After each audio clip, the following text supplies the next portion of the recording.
नमस्कार मंडळी, स्वागत आहे तुमचं रंगभूमी.com वर. ठरता ठरता ठरेना असं म्हणत म्हणत ठरलेली आहे डेट आणि आता भेटीला येत आहेत सागर देशमुख आणि वनिता खरात. खूप खूप स्वागत आहे तुमचं. थँक्यू. रंगभूमी.com सर्व रसिक प्रेक्षकांना मनापासून शुभेच्छा आणि नमस्कार. ठरता ठरता ठरेना, ज्याच्यामध्ये आम्ही दोघं आहोत आणि ही आमची लव्ह स्टोरी आहे. तेच विचारायला आले, काय काय ठरत नाहीये नेमकं आणि काय ठरणार आहे आता. सो ठरता ठरता ठरेना ही एक अत्यंत पॉवर पॅक्ड एंटरटेनमेंट असलेलं हे एक कॉमेडी नाटक आहे, ज्याच्यामध्ये तुम्ही बघत असाल तर हा एवढा दाढी वाढलेला आणि वयाने मोठा झालेला माणूस आहे तुमच्या समोर. हँडसम आहे का मला माहिती नाही, स्वतःबद्दल असं म्हणणं फार हे आहे. पण अशा या चमत्कृतीपूर्ण माणसाचं काही लग्न होत नसतं ऑब्व्हियसली, आणि त्याला त्याचा योग्य तो साथीदार मिळत नसल्याने तो कुठेतरी खचलाय आणि थोडासा अंडर कॉन्फिडंट माणूस आहे. त्याला पटकन मुलींची बोलायला जमत नाही किंवा स्वतःला व्यक्त व्हायला जमत नाही आणि तो सतत एका डॉमिनेट, म्हणजे त्याला सतत लोक डॉमिनेट करत असतात. अशा या पोझिशनमध्ये असलेल्या माणसाला एक मुलगी भेटते आणि त्याचं जीवन परिवर्तन होतं आणि ते कशा अर्थाने ते दोघं एकमेकांसाठी नंतर एक होतात, ही गोष्ट या ठरता ठरता ठरेनामध्ये आहे. मला छान सुस्वभावी उंच देखणी मस्त figure. Sorry don't mind, actually तुम्हाला मी एक खरी गोष्ट सांगतो, म्हणजे ज्यांची बायको खूप सुंदर असते ना त्यांना समाजामध्ये वेगळीच प्रतिष्ठा असते असं माझ्या लक्षात आलं.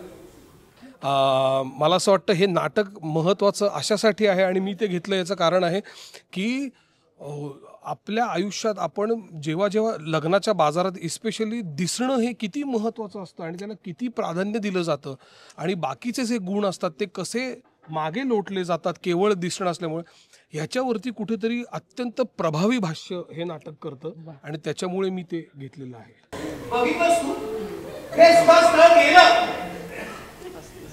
तुला किती वेळा सांगितलेलं जरा नीट आवरून राहत जा. माझ्या नशिबात तुझं लग्न काही पाहणं नाहीये. नका बघू. अरे नका बघू. छान आवरून ये, म्हणजे काय करून घ्यायला होतो मी अजून मला कळत नाही बाबा. मी काय दुकानातला माल आहे का आवरून ठेवायला.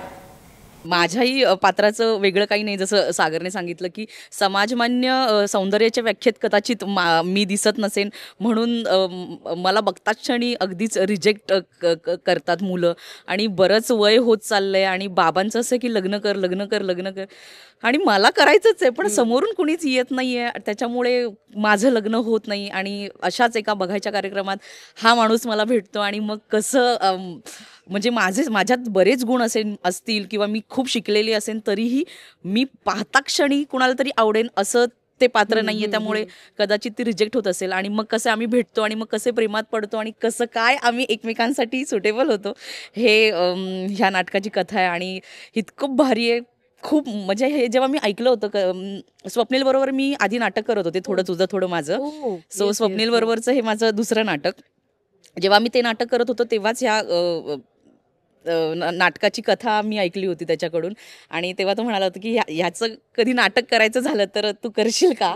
सो बरीच वर्ष आम्ही ह्याच्यावर काम करतोय आणि फायनली हे नाटक येतंय. सो खूप एक्सायटेड आहे, पोटात खूप गोळा आहे पण प्रेक्षकांवरती तितकाच विश्वास आहे. सो खूप मजा येणार आहे सगळ्यांना. कास्ट इतकं सुंदर जमून आलंय ना आणि छान दिसतंय ते.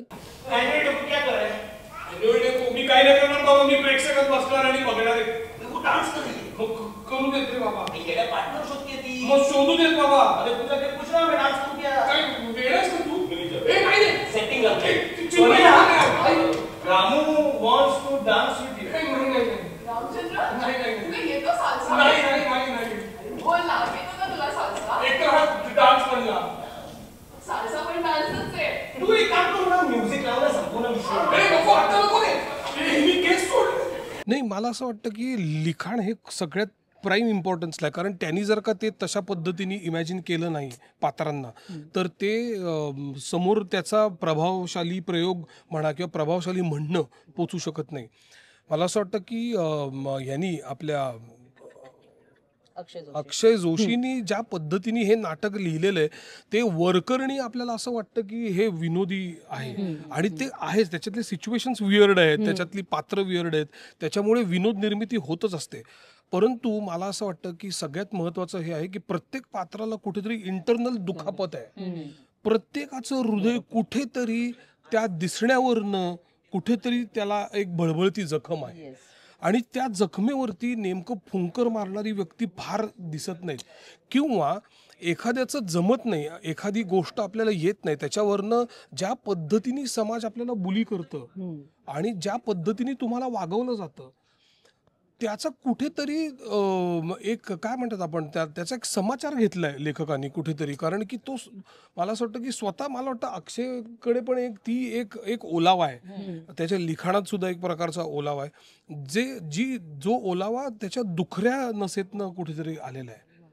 आणि ते इतकं महत्त्वाचं आहे की आपल्याकडे खरोखरच हे आहे की आपल्याला गुण बघण्याच्या अगोदर पहिले दिसणं कसं असतं, कारण प्रथमदर्शनी जे दिसतं तेच असतं आणि त्याच्यावरनं इतकं जज केलं जातं एखाद्याला की त्याच्या ज्या बाकीच्या क्वालिटीज आहेत किंवा त्याचं शिक्षण आहे ह्या कशावर तेच काहीच हे दुर्लक्षित राहतं. आणि नंतर कुठेतरी त्या पात्रांना सुद्धा लक्षात येतं की अरे म्हणजे इंटरनली त्यांना जरी नाकारलं असलं तरी त्यांचं पण ऑब्जेक्टिव्ह कुठेतरी तेच आहे की समाजमान्य सौंदर्य ज्याला म्हणतात त्याच्याच मागे धावणारा कदाचित हा पात्र आहे. पण वनिताच्या तिथे येण्याने म्हणजे शोभना हिचं पात्र आहे तिच्या येण्याने त्याला सुद्धा त्याचं कुठेतरी महत्त्व समजतं की अरे नाही, this is not important, what is important is companionship. आणि हे नाटक कंपॅनियनशिप म्हणजे काय, पार्टनर म्हणजे काय ह्याच्याबद्दल खूप सुंदर प्रकारे पण विनोदी शैलीमध्ये बोलतं. हा म्हणजे आमच्या नाटकात एक ओळ आहे की आपण दिसण्याच्या पलीकडे जाऊन एकत्र येऊया का, तर ही ओळ इतकी महत्वाची वाटते मला आणि हेच आमचं नाटक आहे. मी काय विचारतीये, काय हा शर्ट कशाला घातलास?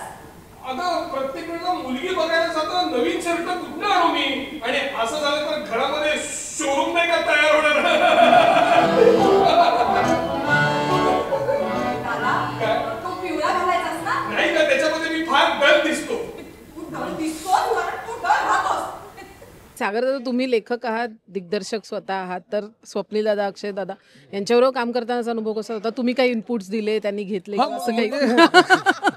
म्हणजे ऑब्व्हियसली आपण जेव्हा एकत्रित काम करतो त्यावेळेला आपण जेव्हा नट असतो त्यावेळेला इम्प्रोवाइज करतच जातो आपण. त्यामुळे एखादा सीन खरं तर मी जेव्हा ऍक्टर म्हणून काम करतो त्यावेळेला आपण स्क्रिप्टच्या पलीकडे कसं जाऊ शकू, म्हणजे जेणेकरून ते पात्र आणि त्या पात्राचं म्हणणं अधिक सक्षम कशा पद्धतीने लोकांसमोर येईल, अधिक टोकदार पद्धतीने कसं येईल, म्हणजे ते इमोशन अधिक त्याचा अर्क आपण कसा पोचू शकू ह्याच्याकडे माझा खरं तर भर असतो. आणि ही सगळी लोक खूप समविचारी आहेत, त्याच्यामुळे असं इकडे कुठल्याच ऍक्टर किंवा तंत्रज्ञ म्हणा किंवा दिग्दर्शक आणि लेखक कोणालाच इगो हॅसल्स नाही आहेत. आणि ते सगळेजण ऑन फ्लोअर आपण एकत्र कसं इम्प्रोवाइज करू शकतो आणि ते इफेक्टिव्ह कसं करू शकतो ह्याच्याकडेच कले. त्यामुळे फारच आनंद झाला यांच्याबरोबर काम करायला. येस. आणि मी सांगू का, मला सागर खूप अनुभवी व्यक्ती आहे आणि सागरच्या अनुभवाचा मला इंडिव्हिज्युअली हे कॅरेक्टर करताना खूप काय फायदा झाला म्हणावा.